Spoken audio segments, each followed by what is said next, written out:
I think a lot of people see Minecraft as a game you're supposed to finish. Like you load into a world, make your way through it, and eventually you're done. There's kind of a path we follow. You get resources, upgrade your gear, and prepare for what's next. But the more I've played, the more that idea just doesn't feel right. Because when I look back on Minecraft, it's never the ending I remember, it's the little moments before and after it. The first night where everything feels a bit uncertain, where I throw together a shelter just so I'm out of the dark. The moment where I get my first pair of elytra wings, allowing myself to touch the skies and explore and travel at great lengths. Everyone experiences that. Minecraft was never really about finishing the game. It's more about everything that happens along the way. And it's kind of strange, because Minecraft has changed a lot over the years. There's so much more in it now. More systems, more mechanics, entire new parts of the world. And we've learnt most of it. We know what we need to do, where to go, how things work. There's not much that truly feels unknown anymore. But there is still that same feeling present that we felt when we were younger.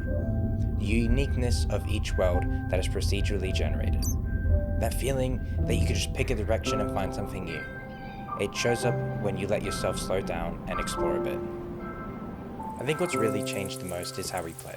Everything's a bit faster now, more efficient, more planned out. We try to do things the right way, and in doing that, we skip over a lot.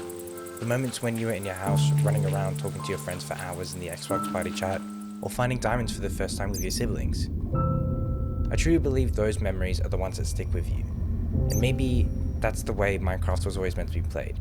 Not rushed, not optimized, just experienced. Just like any adventure in a story, where the author focuses on the journey and experience rather than the ending. Minecraft is often seen as a gimme finish, but I don't think that's the point. Minecraft is a piece of art, and the journey you experience is your addition to that artwork.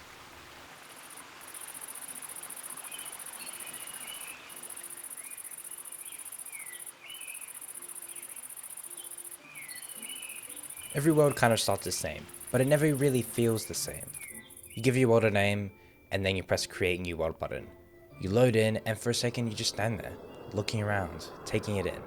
There's no structure, no plan, just a direction you haven't picked yet. And even if you've done this 100 times before, there's always that small pause. Like, okay, what now?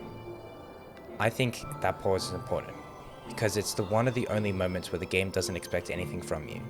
You're not behind, you're not trying to catch up, you're just there at the moment. You look at the trees, maybe walk toward them, start punching wood. There's something kind of honest about that. And then the sun starts moving, and suddenly there's a bit of pressure. Not a lot, but enough. You realize night is coming and you're not ready, so you start rushing a little, grabbing what you can, maybe getting distracted along the way, and eventually you put something together. A small dirt shelter. And when you step inside and the world gets dark outside, there's a quiet feeling of safety. Then you'll just sleep in a bed and you're on to the next day. You're back at square one, but you've taken a few steps forward. And I think that's what makes the beginning so special. It's slow, it's uncertain. Nothing is optimized, nothing is perfect. But everything feels real. You're not playing to finish the game. You're not trying to get somewhere. You're just responding to the world as it comes to you.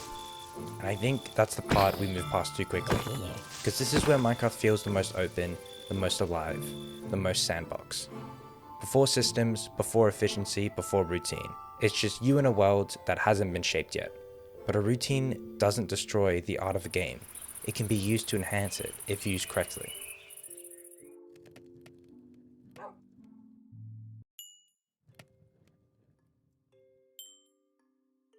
At some point things start to make sense. You're not wondering as much anymore, you kind of know what you're doing now. You've got a base, something a bit more solid than before, tools last a bit longer, and food is easier to get. And slowly, survival starts feeling like survival. It becomes manageable. You now have a routine. You're not worried about the night anymore, you're not rushing to get inside, you already solved that problem the first night with just a bed. And that's when things start to shift. Because once you're comfortable, you start thinking differently. Not how do I survive, but how do I make this easier? So you upgrade. You go mining for iron, not just for now, but for later. You start organizing things, and then eventually you start building systems and expanding your routine. Farms that grow while you're doing something else, villages that trade you things that you used to work for, iron that just appears over time. And it's satisfying, it really is. There's something nice about seeing things run smoothly, about knowing you've figured something out. You go from reacting to a world to shaping it, controlling parts of it.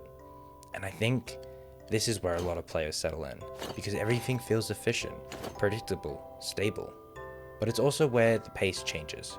You stop noticing the small things, you stop taking your time, because now there's always something to optimize, something to improve. And that's not a bad thing, it's just different. Quieter moments get replaced by productive ones, stillness gets replaced by movement, and the world that once felt unpredictable starts to feel a little more controlled. And the art of Minecraft is still there, but it's in a dangerous position, a spot where it can be swept off its legs and transformed into focusing only on optimization and efficiency.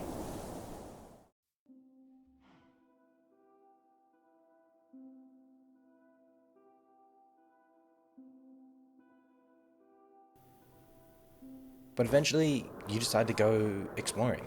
Not because you have to, but because something pulls you outward. You look beyond your base, beyond what you've built, and wonder what's out there. So you pick a direction, and start moving. There's something about that resets everything. Because even after all this time, exploration still feels the same. It's like you're back at the beginning again. You move away from what you've built into forests, traverse across rivers, and find yourself in places you didn't expect. And once again, the art is back. And you feel small again. And for a while, you're not thinking about progress again. You're just moving, seeing, experiencing, letting the world unfold in front of you. And even though Minecraft has changed so much over the years, this part hasn't lost its feeling.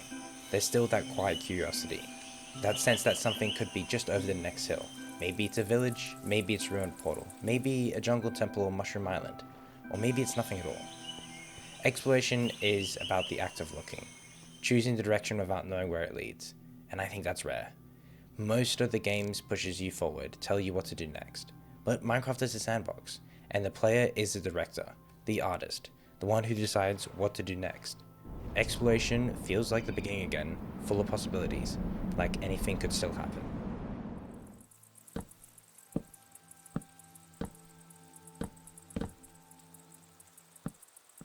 At some point, you stop needing things.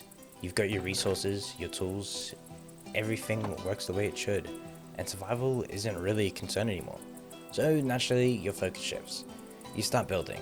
Start small, maybe you improve your base a bit, add some details, like some gradients to add color, more volume to your small wooden house, or a pathway to connect your multiple scattered buildings to create a story.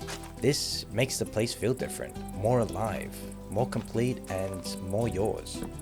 And I think this is where Minecraft changes the most, because it stops being about what you need and starts becoming what you imagine. That essence of a sandbox game comes alive, and you as the artist shines through.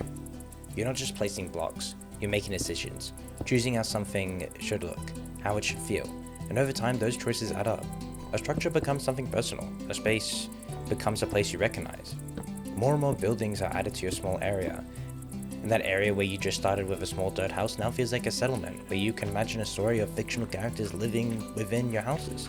And this is where the art really shines through, and really thinking about it, you've created something that didn't exist before. Something that reflects you in a small way, and it doesn't have to be perfect. It's not about building the best thing, it's about building that something feels right, feels like you, something that you want to do. There's no next step, no requirement, just the freedom to keep creating, to take your time, to add things slowly, and in doing that, the world stops feeling like something you're playing in and starts feeling like something you're a part of.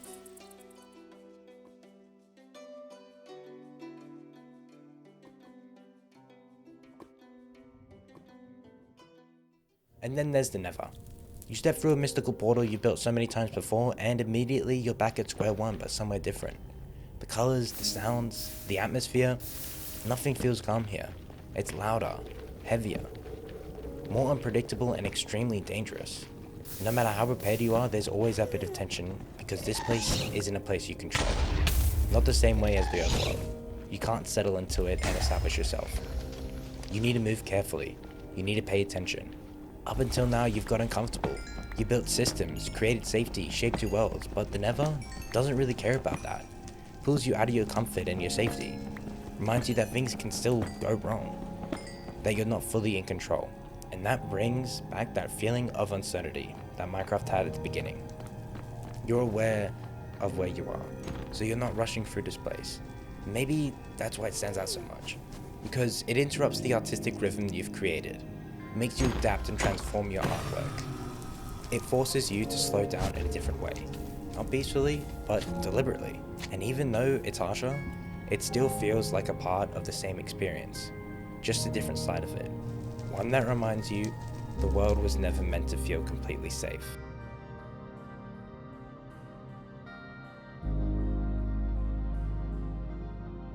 Eventually you make it to the end. A place everything has been pointing towards. It feels distant at first, almost unreal, like something separate from the rest of the world. You stand before a portal, you feel a lump in your throat, all the eyes have been placed in and you hear the danger lurking on the other side. And when you arrive, it's quiet. Empty in a way that feels intentional, like you've reached the edge of something. But you feel the tension immediately, and then you hear it, the dragon. The one fight everyone thinks of when starting a new world. You fight the dragon, and you finish what the game has been building towards. And for a moment, it feels like completion, like you've done what you're supposed to do. But then you leave. You go back to the overworld, back to where everything has been built, explored, and created, and nothing really stops. There's no real ending waiting for you there, in the end or back in the overworld. No reason for you to actually quit. Most people stop here, but that's not the art of the game. You have an entirely unique world at your disposal to transform in any way you see fit. So maybe you stay. And I think that says something important, because if this is really a game about finishing, this would have been where it ends. But it doesn't feel that way. It feels like another moment, a special moment nonetheless, where you felt like you've unlocked an entirely unknown part of your world. A new story, a new addition to that art. And maybe that's what Minecraft has always been. And I think that's where the art of Minecraft really is. Not just in the builds or the scale of what you create, but in the way it all comes together. The way a simple path that you transform and shape to your imagination can lead you to a special moment. The way your world slowly changes just because you spend time in it. It's not because you notice all at once. It kind of builds up quietly, in the background of everything you do, and I think that's what makes it different. Because most games are designed to be finished, to give you something clear to work towards, but Minecraft gives you something else. It gives you space, and what to do with that space becomes art. The choices you make, the pace you keep, the moments you decide to stay a little longer.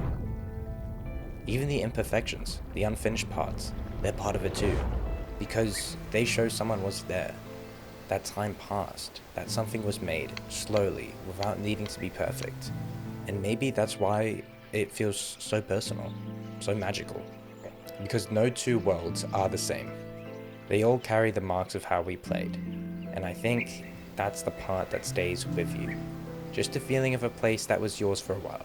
Something you shaped piece by piece, without rushing it, without needing it to be anything more than what it was. And when you look back at it, Minecraft stops feeling like a game and starts feeling like something close to art. Not something you finish, but something you experience and leave a part of yourself in.